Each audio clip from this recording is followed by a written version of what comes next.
Welcome to ખાના ખજાના। આજે આવી ગયા છીએ એક સરસ મજાની રેસીપી લઈ। આજે આપણે બનાવશું પરવળનું શાક। અમુક શાકભાજી તો એવા જ છે એના નામ સાંભળીને જ આપણા ઘરના સભ્યો મોઢા બગાડતા હોય છે, જેમ કે પરવળ છે, દૂધી છે, તુરિયા છે, કારેલા છે, રીંગણ છે। તો કે ભાઈ આ ક્યાં બનાવ્યું, તમારું ઘર હોય કે મારું, કાગડા બધે જ કાળા।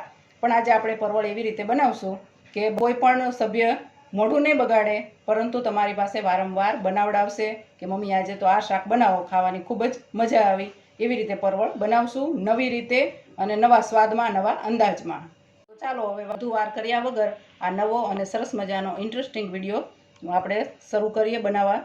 પરવળ બનાવવા માટે આપણે પહેલાં પરવળને ધોઈને કોરા કરી લીધા છે અને હવે આપણે તેને છોલવાના છે। છોલવામાં આપણે તેની છાલ નથી ઉતારવાની, માત્ર તેને થોડી થોડી ઉપરથી જ છોલી લેવાના અને ગ્રીન પાર્ટ દેખાય અને ઉપરથી જે થોડી જાડી ચામડી છે તે નીકળી જાય એટલા જ આપણે તેને છોલી લઈશું, જેથી આપણે જ્યારે શાક બનાવીએ ત્યારે તે વધુ પડતા ચડી ન જાય, થોડું તેનું ક્રિસ્પી પણ જળવાઈ રહે। એવી રીતે આપણે પરવળને થોડા થોડા છોલી લઈશું। ભરેલા પરવળ બહુ સ્વાદમાં સરસ, બહુ સ્વાદિષ્ટ લાગશે। તેનો મસાલો પણ એટલો ટેસ્ટી બનશે। તમે વિડીયો સ્કીપ કર્યા વગર એન્ડ સુધી જોજો, બહુ મજા આવશે। બધા જ પરવળને આપણે છોલી લીધા છે। પરવળ લેતી વખતે બેનો એક જ ખાસ વાત યાદ રાખવાની કે તે થોડા પણ ઢીલા ન હોય, સરસ મજાની એની સ્કિન ચમકતી હોય અને ફ્રેશ જો પરવળ હોય તો તે ખાવાની ખૂબ મજા આવે અને તે આપણા હેલ્થ માટે પણ સારું। એટલે જેની સ્કિન ચમકતી હોય એવા શાકભાજી સરસ મજાના કહેવાય। આવી રીતે આપણે તેનો આગળ પાછળનો બંને ભાગ કાપી લીધો છે અને આપણે તેને હવે પાણીમાં રાખશું। હવે આપણે તેને ખસીને ધોઈ લઈશું। ઘસીને ધોઈ અને પછી કોટનના નેપકિન ઉપર આપણે તેને લઈ લઈશું અને એકદમ કોરા કરી લઈશું।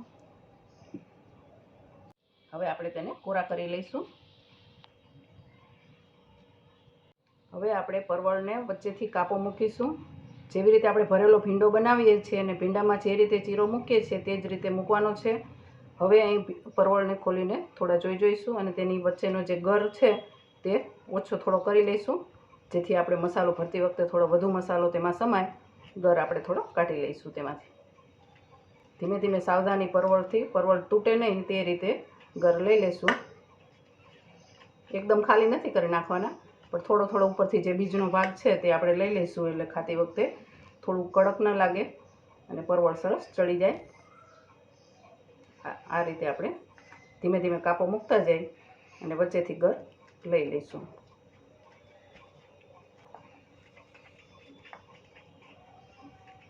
પરવળને આપણે આ રીતે કાપો મૂકી અને ખાલી કરી લીધા છે। આ આપણા બીજ પરવળ જો ફ્રેશ ન હોય તો તેના બીજ મોટા અને કડક હોય, પણ આપણા પરવળ એકદમ ફ્રેશ છે અને બીજ એકદમ કૂણા છે, સરસ મજાનો તેનો કૂણો માવો છે, તો આપણે તેનો ઉપયોગ કરી લઈશું। આપણે તેનો મસાલો બનાવી લઈશું, એટલે બહુ જ સ્વાદિષ્ટ એવું આપણું શાક બનીને તૈયાર થઈ જાય।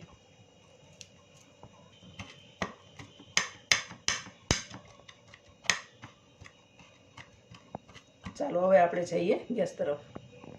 હવે અહીંયા 2 ટેબલ સ્પૂન જેટલું તેલ લઈશું। હવે અહીંયા પેન લઈ લીધી છે, મીડિયમ ફ્લેમ પર ગેસ ચાલુ કરી દીધો છે। 2 ટેબલ સ્પૂન જેટલું તેલ એડ કરી દીધું છે। 1 પિંચ હિંગ અને અડધી ટેબલ સ્પૂન જેટલું જીરું અને આપણે જે પરવળનો માવો કાઢી લીધો છે તેને થોડો રોસ્ટ કરી લઈશું, કચાશ તેની દૂર થઈ જાય।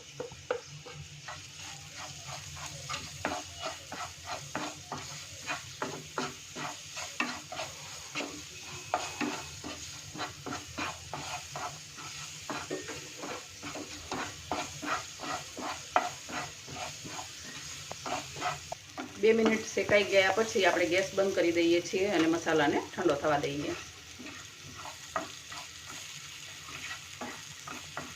હવે આપણે 2 ટેબલ સ્પૂન જેટલા શેકેલા સિંગદાણા લઈ લઈએ છીએ અને મિક્સીમાં તેને પીસી લઈએ, પરવળ ભરવાનો મસાલો તૈયાર કરવા માટે। સિંગદાણાને આપણે શેકી લીધા છે, તેને બહાર લઈ લઈએ।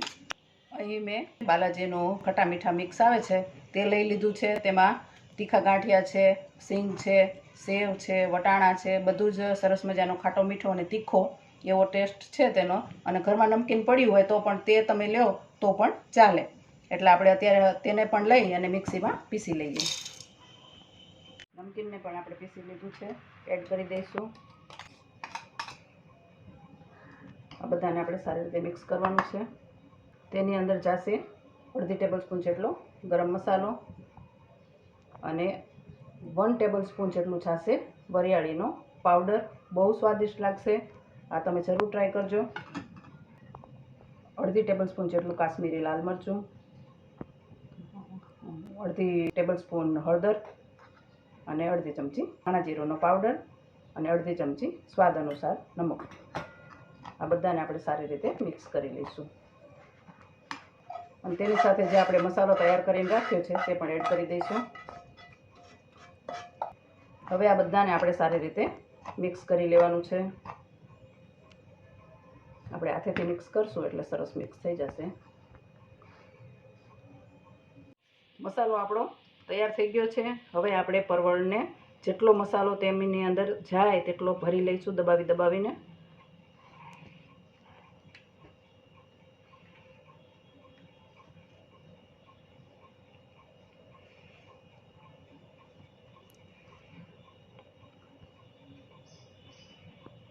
થોડા પણ પરવળ ખાલી ન રહે તે રીતે એકદમ સરસ રીતે આ રીતે આપણે બધા જ પરવળને ભરી લેવાના છે.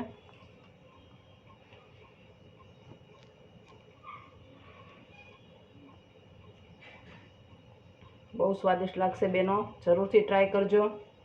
અને જો ટ્રાય કરો તો કમેન્ટ કરવાનું ભૂલતા નહીં.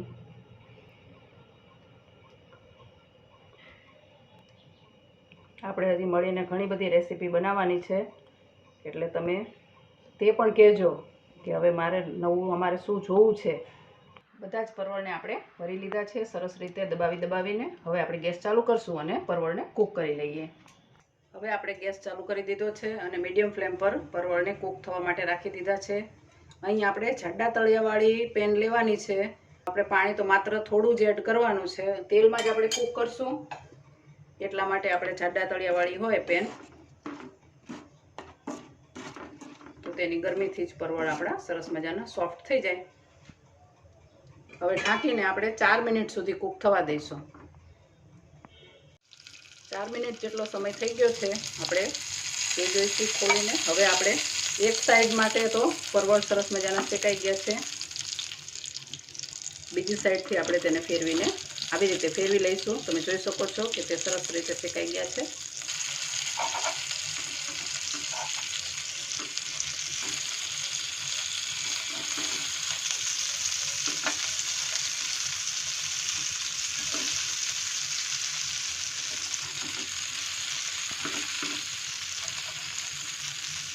બધા જ પરવળની સાઈડ પલટાવી નાખીશું અને ફરીથી 4 મિનિટ માટે કૂક થવા દઈશું.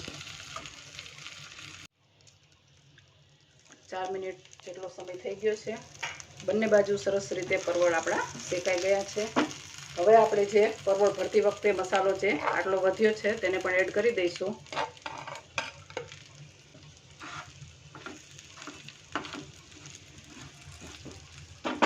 અને ફરીથી 2-3 મિનિટ માટે કૂક કરી લઈશું.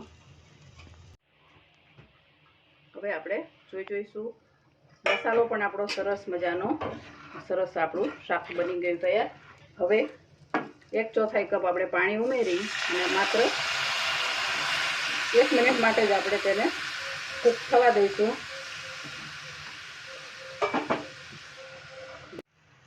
હવે આપણે જોઈ લઈએ, ભરેલા પરવળ આપણા તૈયાર, એકદમ સરસ મજાના સોફ્ટ થઈ ગયા. હું તમને તે કાપીને બતાવું.